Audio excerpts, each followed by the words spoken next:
All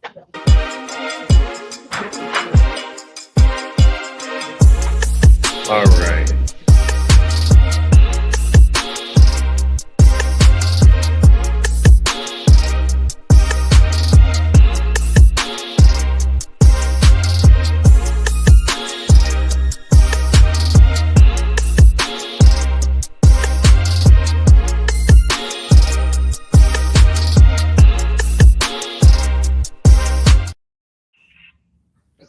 All right.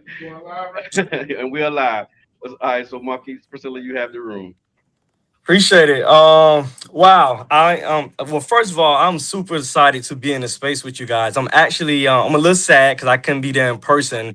I'm actually in Oregon for a training for returning citizens, but nevertheless, we're still here. And I just want to take a brief moment to ground us, in the space we in the environment and what we're seeing at the moment. With that being said, my name is Marquise McKenzie. I am the Membership and Engagement Senior Manager for Florida Rights Restoration Coalition.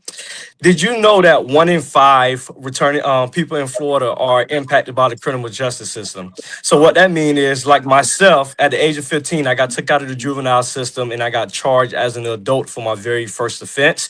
So I lost my voting rights before I even had them. And at Florida Rights Restoration Coalition, we take pride in building an ecosystem that returning citizens can feel a part of, feel safe, and not only that, they can feel empowered. And so today, our Know Your Rights presentation is a very simple but engaging, informative presentation on ways that returning citizens still can feel like they have dignity, they can feel educated, and then not only that, they can feel empowered. But also, this presentation is a way for community members, stakeholders, allies, can learn the ways that they can also empower returning citizens right there in their community. And before I transition, hand it over to my colleague Priscilla, I just want to share a quick story with you guys that I will hope will motivate you guys as you go through this journey. And it's called The Starving Monkey. And I stole this story from our executive director, Desmond Meade. And so one day you had about a few scientists, biologists, they was out in the rainforest and they was just doing some research and they came across a monkey that was passed away, right? And so they took the monkey to the lab, and after they did some of their research and testing, they found out that the monkey had passed away from starvation. It was very crazy to them because this monkey, when they found the monkey, had his hands in a jar of peanuts. And so after they did a little more digging, they realized that the monkey had his hands inside of the jar of peanuts, and the monkey tried to take all of the peanuts out at one time and got so frustrated, so angry that it just starved itself to death trying to get all of the peanuts at one time. But if the monkey would have just took one peanut at a time at the jar, no matter how hungry he was, he could have possibly ate all of those peanuts in one setting and would have never died of starvation. So what I mean by that is that it's many returning citizens and people in our community who are impacted by the criminal justice system. We want to save all of them, right? But we can't, just being transparent. But we do find something in that us taking our time, being very intentional, right? That we can actually save a lot of returning citizens by helping one at a time. And eventually we'll be able to help a lot of returning citizens collectively. And we want to do that by being, again, transparent. We also want to make sure that we're not being transactional, but we're being transformative with those returning citizens. And so that's my spiel about the starving monkey. Don't be a starving monkey. Take your stuff at a time. I know firsthand, I went to prison at the age of 15. I know all the hardships. I know the battles, and I know everything it takes just trying to be a human and get out there and do the right thing. But I want to just encourage you guys on this fight just to stay focused, take it day at a time, and just, continue to be a community and help each other collectively. With that being said, I want to pass it over to Priscilla. We just appreciate, on behalf of the organization, we appreciate you guys allowing us to come in St. Pete, and just break bread with you guys and be able to tap in and build community. And then a huge shout out to our team that we have on staff that's at the facility. After the presentation, guys, please do not hesitate to go to the table and engage with our team members and ask them questions and ways that either you can get involved, ways you can help with your situation, or ways that you can actually empower other people right there in your community. I appreciate you guys, and I look forward to getting on the ground in St. Pete and meeting all of you guys in person. Priscilla, it's still time. Awesome. Thank you so much for that introduction, Marquise. Hi, everyone. It's good to see everyone from afar. And so we will get started here with the presentation. So again, I'm going to echo Marquise. Any questions? I'm actually going to be hanging on after the presentation. If there's anything you all have for me, I'm always happy to just hang here and answer any of those questions. And then, of course, as Marquise said, our colleagues on the ground are also happy to assist with any additional guidance or questions you have. So we'll get started. Thank you all for joining us. We're so glad to be here. We have this QR code if you're interested in becoming a member after we give our spiel, and you'll also be able to access this QR code with our colleagues who are there in person today. So we'll move on into the next slide now. Thank you. This is the Know Your Rights presentation. Good to go. Thank you so much. So, FRRC, and actually, I didn't even introduce myself. I'm so sorry. My name is Priscilla. I'm the Operations Program Coordinator with FRRC. And so FRC is a nonpartisan grassroots organization. We work specifically, and our organization is run by returning citizens who are formerly convicted persons. And so we dedicate a lot of our work to assisting disenfranchised returning citizens in being able to access their voting rights. We also create and foster a membership led like chapters and organization in order for us to build community as we also build our movement. Our vision here is based on of galvanized returning citizens, grassroots activists, and justice impacted people. Ownership of community organizing, that's something we're really, really big on, which again extends into our membership and why it's so vital for us to build that community externally, but also internally. And again, we assist individuals in understanding and restoring their voting rights, civil rights, ultimately clemency within the state of Florida. All right, we're good to move on to the next slide. Thank you so much. All right, so just to give you all a little bit of background, some history, sort of how FRC began. So Marquise mentioned our previous and amazing executive director, Mr. Desmond Meade. So back in 2017, actually, Desmond and at the time, his team, his family were really, really big.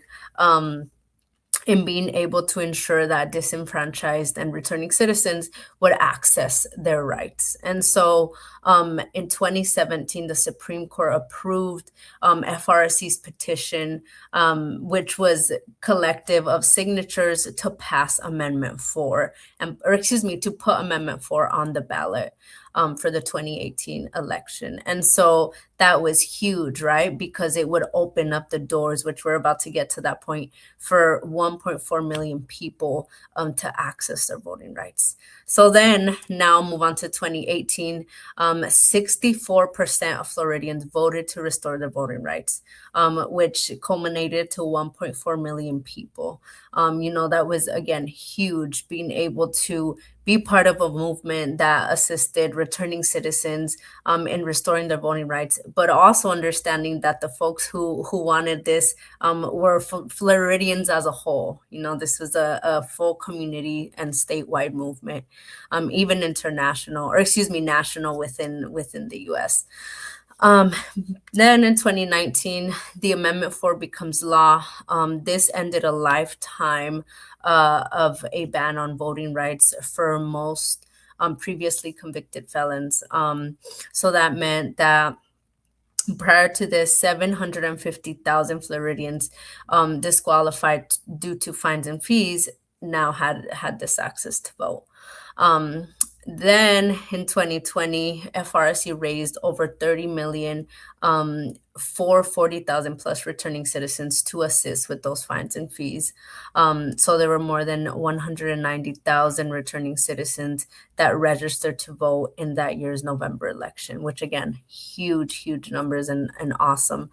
In 2021, FRC was successful in leading an effort to reform clemency, which Ms. Gail, who's on the ground, she's one of our organizers, one of our awesome clemency persons. So she can give you more information on that as well. But this reform on clemency in 21 included the reversal of the waiting period to apply for the civil rights restoration. So again, that was big, right? These various delays that we were hoping to mitigate across the passing of these various laws and amendments and everything to ensure that the reform was for the community, was for Floridians, and specifically for disenfranchised individuals.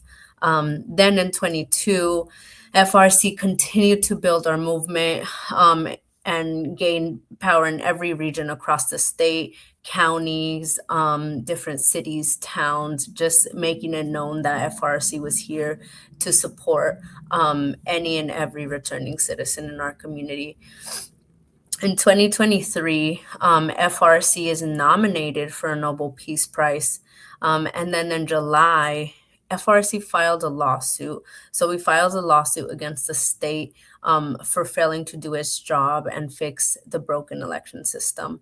Part of this lawsuit also included the advisory opinion process, which we'll get into through this conversation and this presentation today.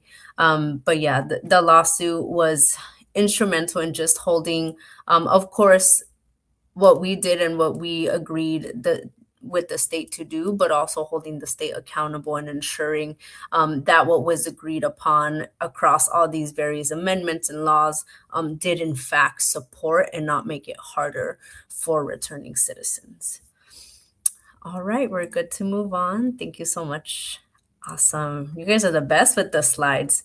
All right, so going into some basics, so we're gonna give you the rundown of like disqualifying offenses, the sentencing document, all of that good jazz, just so you kind of get an idea of the work that we do here and specifically how it pertains to assisting our returning citizens.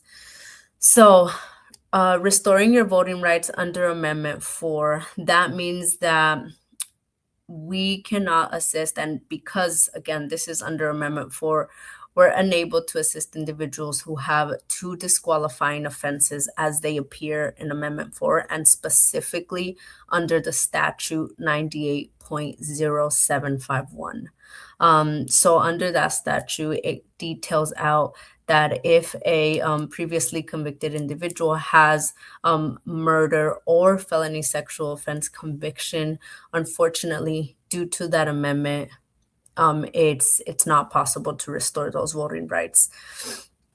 The other important thing to note here is in order to restore the rights, the returning citizen must then have completed all terms of the felony sentence, so including the payment of fines and fees as part of the sentence, which we will get to because that's also a process that we assist with.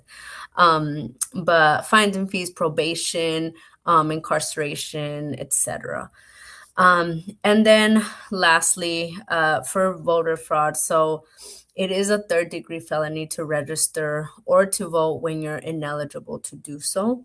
And we actually did have a situation where folks were arrested specifically in Alachua County due to this, and was also part of the reason why we sued the state was because in Alachua, prior to to noting that like returning citizens had to pay these fines and fees, many were unaware and made, an honest attempt at engaging in democracy. It wasn't because they didn't want to pay these fines and fees, is because they weren't aware or didn't know they even had outstanding fines and fees. So the state caught wind of this, and of course that brought us back to the courts, right? And we tried to hash this out, but ultimately it is a third-degree felony to register to vote. And so that's why we try and create these preventative measures on our end as well to ensure folks have the knowledge and the understanding of what it means to have those outstanding fines and fees and how vital and important it is to be aware of those prior to ever, registering to vote or getting that card. And we also want you to get to that point, right? We want you to be able to register to vote, but we also want to make sure that we follow the laws, we move forward with you, and we're here to support through that. And yeah, the second bullet point there just kind of reiterates that fact. Yeah, so can move on. Thank you. So this is kind of the roadmap to restoring voting rights under Amendment 4, which we'll be going through step by step. And we'll start with sentencing. You can move on to the next one here. Thank you so much. So when an individual has their conviction, there usually is a sentencing document attached. And this sentencing document is very, very vital and important because it often includes the offenses or the charges that are on that case. It may include the total amount of fines and fees, maybe restitution. And again, it reminds us and allows us to see within those four corners, like what the court has ultimately imposed upon a returning citizen. And so the other thing, which isn't on up here, but something that I want y'all to know, is about the four corners rule. So under Amendment 4.2, it indicates that within the four corners of the sentencing document, those are the terms that returning citizen must follow. So let's say, for example, and we have had returning citizens in this situation where, let's say they have in their sentencing document that they owe $150 in fines and fees, but it was a case from 2020. It's been 6 years at this point, and they perhaps weren't aware of the fact, or they have been unable to pay due to other financial commitments. And so there's been, taxes and fees, and perhaps it's even been taken to a collection agency, which now means that $150 has inflated, has now become 1,000, 2,000, right? Because it's been so long and all these fees have been attaching. But for the purposes of restoring your voting rights, because in the four corners of that sentencing document, it indicates you only need to pay 150, and that's what Amendment 4 says. You only need to pay what's in the sentencing document and meet the terms within that to restore your voting rights. So that's why I want y'all to take note of that as well, and the importance of, again, knowing what's within that document and what it means to restore your rights. All right, thank you so much. So next one here, and this one and the next slide are similar. So the next step here is incarceration. If an individual is incarcerated for a felony offense, they cannot register to vote while serving that sentence, because again, in the document and according to Amendment 4, you have to have completed all the terms of your sentence, and that includes incarceration. That includes, you can go to the next slide, probation or parole, supervised release, work release. If someone is still on work release, on probation, unfortunately, due to that Amendment 4, it will not allow us to move forward with an applicant in these situations. However, we do urge individuals who are still on probation, if they sign up, which we've had a few who will sign up, and after the fact, we inform returning citizens of this, but we still keep those records on our end, because sometimes once someone is off probation, unless it's in their terms that they have to complete probation and pay everything off, we have some returning citizens who may still have outstanding fines and fees, whether it's on that same case, on another case. And so we still want to be able to assist. But again, have to completely be off probation, parole, or any supervised release. Thank you. All right, so now we talked a little bit already about these fines and fees, the court costs, and we'll also delve into the restitution. And also, if y'all have any questions, I should have said this sooner, but please write them down, save them to the end. Again, I'm gonna be hanging out at the end a little bit, so I'm happy to answer any additional thoughts or even a conversation that anyone may want to have. But yes, with the fines and fees, As we discussed, those may appear in that sentencing document, or sometimes, depending on the county, they may put it in a separate document that's like court costs or court costs and fine costs. Um, but that's really what'll be the indicator for us to know how many fines and fees are owed, and for the purposes of what. Fees from misdemeanors and traffic offenses do not have to be paid off in order for someone to restore their voting rights. We assist as part of our process in researching each county a returning citizen has fines and fees in, and each case within that county, right? Because we may have a returning citizen who maybe only has convictions in Polk County. We may have another one who perhaps has one or two in Orange and Seminole, or so it really depends. The other thing about misdemeanors and traffic. So again, the emphasis on we specifically, and because of Amendment 4, work with returning citizens who have those felony convictions. So if someone has, let's say, only misdemeanors in Orange County, unfortunately, that's not necessarily under Amendment 4. That person can continue with obtaining their voting rights, but for the purposes of our organization, we would not be able to modify or assist with any fines and fees regarding misdemeanors or traffic cases, basically any cases that are not felony convictions. So yeah, we assist with the process of researching those, ensuring we're aware of that as well. And now when it comes to restitution, all amounts that are ordered within restitution must be paid to a quote unquote victim. And so if this is part of a felony sentence, that is one of those four corner situations where it has to be met before we can step in and assist with the modification process, which I will also be explaining as we keep moving forward. But yeah, we have had returning citizens, for example, who are in the situation of having restitution on a felony conviction. And unfortunately, because the state believes the restitution should be paid to that quote unquote victim, therefore, we are unable to move forward with the modification process. So that's why we emphasize that that does need to be paid off before we assist with any other remainder fines, fees, and court costs. All right, thank you. So now we're moving into my bread and butter, which is advisory opinion. I'm pretty familiar with this process. I work quite a bit with our department, with the AO. So what is the AO?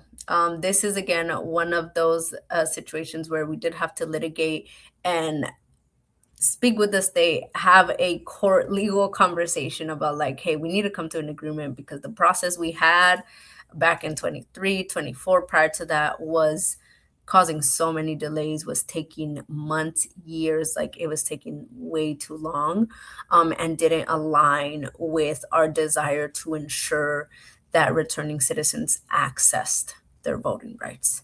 So now the AO process, the advisory opinion program, and specifically the advisory opinion form and application, helps returning citizens request a written confirmation regarding their voting eligibility from Florida's Division of Elections. Okay. And we do submit those AOs, advisory opinions, on behalf of our returning citizens. And so what happens, right, once we've submitted this application, let's say our returning citizen has completed their intake, we've done research on the counties, we've identified what fines and fees are owed in the county or counties that they may have charges in, and now we've completed this advisory opinion, our returning citizen has signed it, and now we have sent it to the state. So the advisory opinion application is then submitted to the Florida Division of Elections. This takes, after our submission, up to 90 days for the state to provide us a response, okay? And once we receive this response from the state, it may give us more information on, or it does give us rather, the information on the voting eligibility. So if a returning citizen has, in fact, outstanding fines and fees, it'll tell us exactly what those are. If there is, let's say, for example, we've had situations where unfortunately our returning citizen wasn't aware that there was restitution on a case. And we did our research, we tried to QC, we didn't locate exactly amounts or to who. And so therefore, when we submitted the AO, it came back and the state told us, hey, XYZ case, there's this amount of restitution. So it adds not just that additional information for us, but also an added layer of protection for our returning citizen. That AO response is essentially a legal document from the state confirming the eligibility. If a returning citizen is ineligible, we use this form, the AO response, as part of our modification process when we connect our returning citizens to attorneys. So if a returning citizen is eligible to move forward, it may say, at this time, XYZ returning citizen cannot move forward. They're ineligible to vote. And that's okay, right? That's where we step in and we say, all right, we're going to modify this to ensure that they can become eligible. And at times we've had returning citizens where our responses come back and it tells us this person is eligible. There were felony convictions, maybe they were dismissed, maybe, they were dropped, maybe they paid their fines and fees and they hadn't fully been aware of that. And again, the document is vital in our process to ensuring that our returning citizens are on the right path to restore their voting rights. So yes, that's the advisory opinion process there. Thank you. And so now I keep mentioning this modification, but now I get the opportunity to share with you all a little bit about what this is. So our modification process helps returning citizens who have those outstanding fines and fees ultimately convert them into community service hours. So the way I usually explain it to returning citizens I speak with is like, basically, instead of you paying financially with money, these fines and fees, you're paying back to your community with, your service. And so we've actually with Marquise have been, and I know Marquise actually is the one that's like spearheading and revamping the community service team and department within FRRC. But yes, we set up our returning citizen. Once we've gotten through AO, everything, we have that response. We set our returning citizen up with a pro bono attorney that is able to ultimately, again, get those outstanding fines and fees waived or converted into that community service. So we often, of course, advise our attorneys to say, hey, let's waive this amount that's on here, right? But to be honest, in the state of Florida, that does not happen often, where courts or judges are inclined to waive an amount of fines and fees. So then therefore our agreement, under Amendment 4 now becomes, all right, let's convert these to community service hours. Though there are no guarantees, we do, again, and are revamping our community service program. So we try to make it as accessible as we can for returning citizens. We understand that, a lot of people have lives, like you have a job, perhaps a family, you have other commitments and responsibilities that honestly going to a community service may not be as easy, right? But we want to be sure that you still engage with your community, that you still have access to completing these hours. And so here at FRC, we ensure that, folks can hop on a Zoom call every Monday and Thursday with our community talks. Those chapter meetings that I know are also Ms. Gail and Marquise are going to start revamping a little bit more. Those all include and are part of our returning citizens getting their community service hours in. Again, acknowledging that folks have lives, people are busy, and also we want to support you and we want to be sure that you can squash these hours as soon as possible to move forward and restore your voting rights and civil rights. Um, and so, yeah, again, we guide through that process. We have even some returning citizens who have their own community partnership or perhaps a community agency they already engage with. We have returning citizens who are connected to their church and do community service that way. You know, there's many avenues. And again, we pride ourselves in being able to support and guide through that, and just make sure that when our returning citizens get to this point, they can move forward and get these hours done and restore their voting rights. All right, thank you so much. So here we go. We're reaching the end, y'all. So if you are ready to vote, we want everyone and anyone to vote, especially for this upcoming election in our state of Florida. It's going to be a big one. A new governor, so big changes. But you can register to vote at the website here. Miss Gail and our ladies on the ground, Miss Dana and Excellence, can also assist if you all have questions, whether it's about your fines and fees, or you may be ready and you don't have fines and fees anymore, you want to register. So be sure to hit up our table there. You can also check your registration status on this website up here. I can actually share this as well to our team. There's the QR code I mentioned they'll be able to pull up to become a member, but I'll also include these two links on that one pager we have. And so lastly, please note that receiving or having a voter information card does not confirm that you're eligible to vote with regard to a prior felony conviction.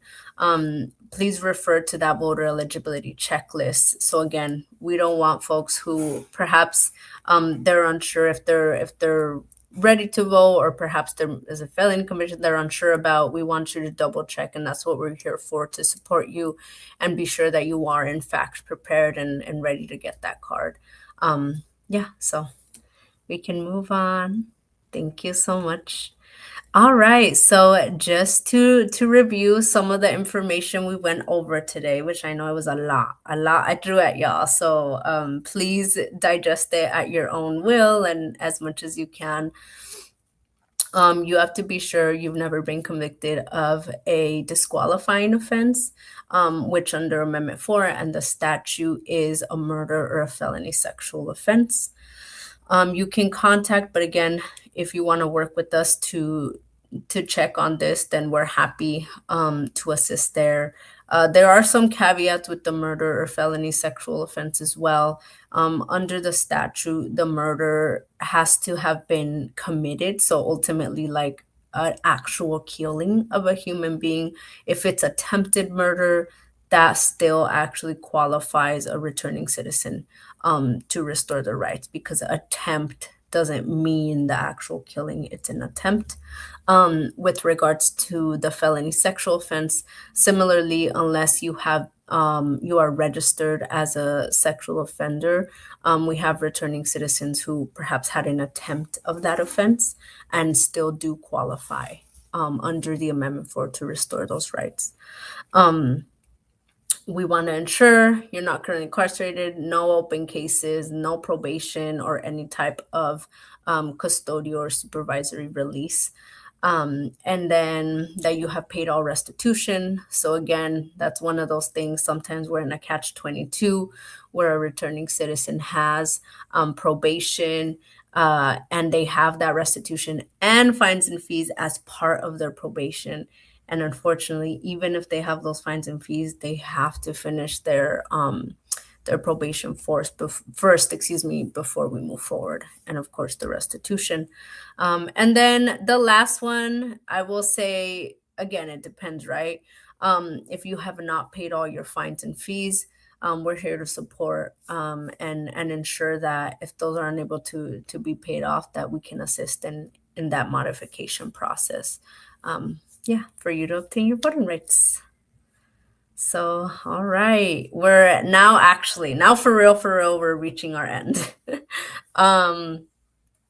So this is just a slide for you all to kind of know, right? Know your rights, know what to say, what to do, and how to engage with law enforcement should there ever be a situation where there's inquiries or questions regarding voter fraud.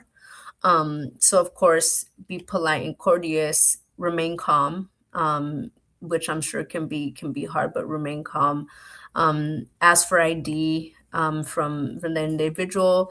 Do not answer any questions, but you can ask questions to law enforcement. Insist on speaking to that lawyer before answering any questions. Your rights do not require you to answer law enforcement questions until there's an attorney present with you.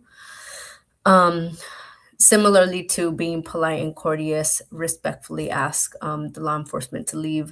Make notes, document if that means you have to immediately write a note or create an audio, voice audio or something just to ensure that there is record of what occurred. And then call us. We're here to support, we're here to help. And we're here to continue ensuring that our community, our Floridians, returning citizens can and will get their voting rights restored. So, lastly, please join us in our social media for any updates. Again, here's our QR code to become a member. And yeah, as I mentioned, our awesome ladies on the ground are there to answer any of the questions. I'll be hanging around for the next 25 minutes or so, should y'all have any other questions. And I think that's it. I think that about closes it up. So thank you so, so much for being here.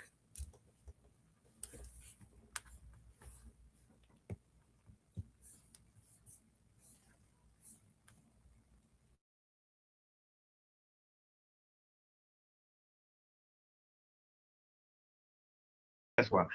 How about now? Can you hear us, Priscilla? Yeah, I can hear you now. I didn't know you were talking earlier. I'm sorry. All right, I was muted. And so we just wanted to, again, thank you and then open it up for those who are here. If you have any questions that you'd like to get answered, now would be the space for you to do so. Questions? Okay, so that means you did a really good job. I hope so. I'm gonna be hanging around in case anyone is shy. Like, feel free to come up and or however you want to do it. I'm here Okay, to help. absolutely, absolutely. Well, thank Awesome. you again. And I think that actually concludes the presentation. So Priscilla says she would be here. She's going to stick around. Hmm. And so if you have any questions, again, I think that, uh-oh. If you have any questions, oh yeah, I meant to ask or I forgot to ask, we'll be here. Florida Rights Restoration Coalition is here. I think most of you have visited the tables to get the information. And so please, if you see somebody in the audience who you thought you knew, but you don't really know, get to know them in this fellowship, have a good time. But this basically concludes the workshop portion. And so now we're just going to fellowship and hang out. Miss Lolita, you have? Yes, Yes. before you leave, if you signed up, please continue to get your appreciation attendance stipend before you leave, okay? But you have to have already signed up at the table. Okay. Is there anybody who has not signed up at the table? This is tough. All right, so see Miss Lolita, and then Gabby, you got something? We can't hear you, Gabby. Say it again. I couldn't hear you. I said, don't get. I know the time. You know, we have like we at one meeting, just no minute. Please don't forget to like on matter. Incredible information for you, our push. Yeah, everything back there is free. Each incredible information, but just see us. Thank you. And then last thing that I'll say, I know we said the last thing was the last thing.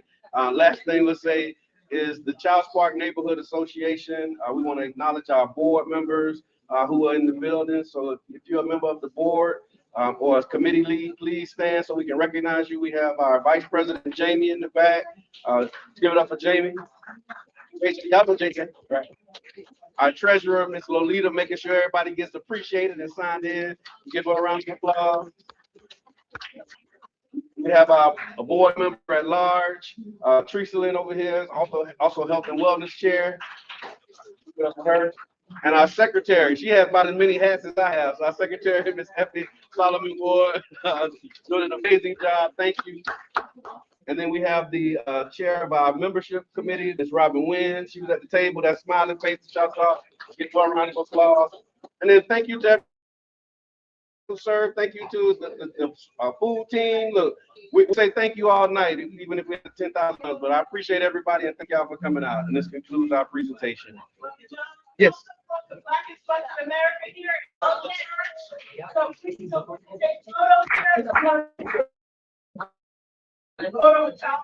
Okay. So we're simple for a photo in front of the blackest bus in America. All right, Priscilla, you have a question for the presenter? Is it for the presenter? Okay, let me see. Let's see if I can turn this around.